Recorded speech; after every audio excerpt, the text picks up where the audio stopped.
টানা বৃষ্টির জেরে বোলপুরের কঙ্কালী মন্দিরে ঢুকলো কোপাই নদীর জল। সমস্যায় দর্শনার্থীরা।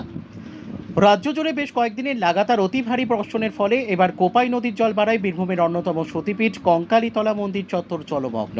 শুক্রবার সকালে এমনই চিত্র ধরা পড়ল কঙ্কালী মন্দির চত্বরে। তবে বেলা পাড়ার সাথে সাথে জলের পরিমাণ কিন্তু বেড়েই চলেছে। হাঁটু ভর্তি সেই জল পেরিয়েই পুণ্যার্থীরা মায়ের দর্শনও করেন।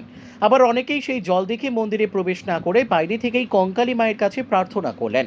মন্দিরের সেবায়িতরাও সেই জল পেরিয়েই মায়ের পুজো অর্চনা করে থাকেন। এদিন দুপুরে সমস্ত কিছু খতিয়ে দেখতে মন্দির চত্বরে হাজির হয়েছিলেন জেলা পরিষদের সভাধিপতি কাজল শেখ। তিনি ওই জলের মধ্য দিয়ে হেঁটে সমগ্র মন্দির চত্বর পরিদর্শন করেন। এমনকি সবসময় ওই মন্দির কমিটির পাশে থাকারও আশ্বাস দেন।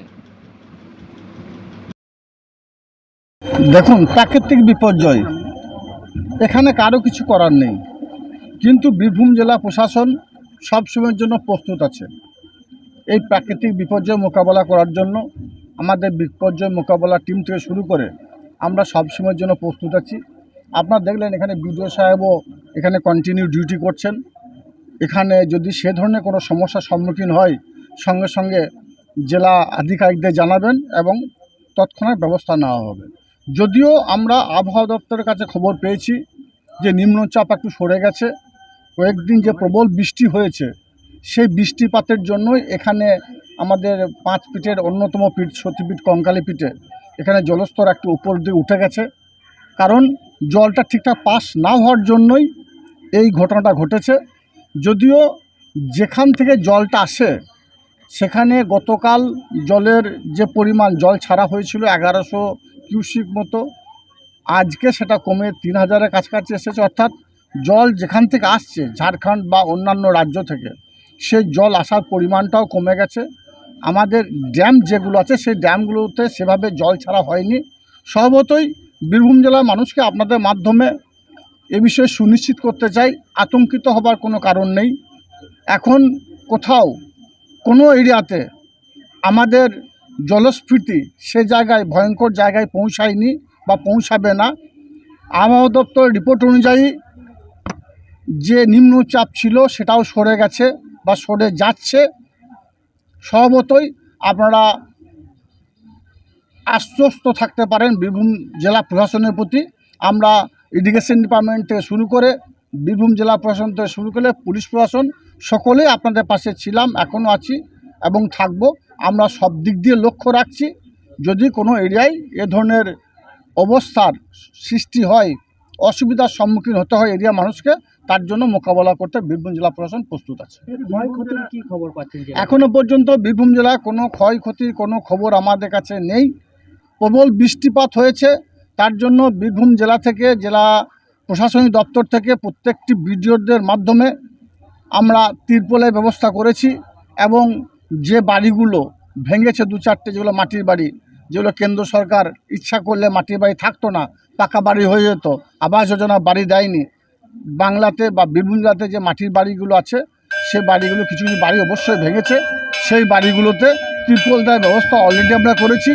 যদি কোনো পরিবারের যদি সে ধরনের ঘটনার সম্মুখীন হয়, যদি কারু বাড়ি ভেঙে থাকে, তাদেরকে বলবো আপনাদের মাধ্যমে জানাতে চাইছি আমরা আবেদন করুন আমাদের ব্লক সমষ্টি উন্নয়ন আধিকারিক সাহেবদের কাছে, আমরা যথোপযুক্ত ব্যবস্থা নেব।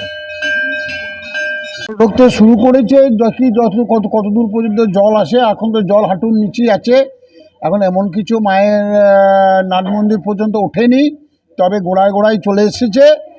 এরপরে যদি জল বাড়ে তাহলে মন্দির বন্ধ করতে হবে।